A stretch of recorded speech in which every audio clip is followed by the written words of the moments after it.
वेद बातमीचा, लढा सत्याचा, निर्भीड पत्रकारितेचा, राजकारणातील महत्त्वाच्या बातम्यांच्या अपडेटसाठी आजच आपल्या यूट्यूब चॅनेलला क्लिक करा आणि रोज अपडेट मिळवण्यासाठी चॅनेल सबस्क्राईब करा.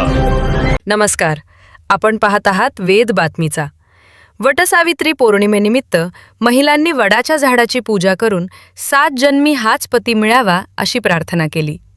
मात्र पूजेनंतर आरतीच्या ताटातील दिव्याने वडाला गुंडाळलेल्या सुती दोऱ्याने अचानक पेट घेतल्याचा व्हिडिओ सोशल मीडियावर प्रचंड व्हायरल झाला आहे. त्यानंतर नेटकऱ्यांनी विनोदी प्रतिक्रिया देत या व्हिडिओला वेगळेच वळण दिले आहे. व्हायरल होत असलेल्या या व्हिडिओमध्ये वडाच्या झाडाभोवती गुंडाळलेल्या सुती धाग्याला आरतीच्या दिव्यामुळे आग लागल्याचे दिसत आहे. उपस्थित महिलांनी तात्काळ आग विझवण्याचा प्रयत्न केल्याचेही दिसते.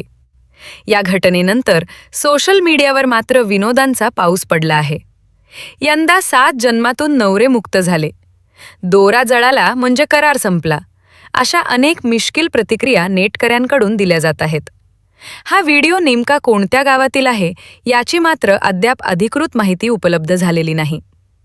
ही घटना मनोरंजनाच्या दृष्टीने व्हायरल होत असली तरी पूजा करताना उघड्या ज्योतीचा वापर करताना काळजी घेणे आवश्यक असल्याची चर्चाही होत आहे.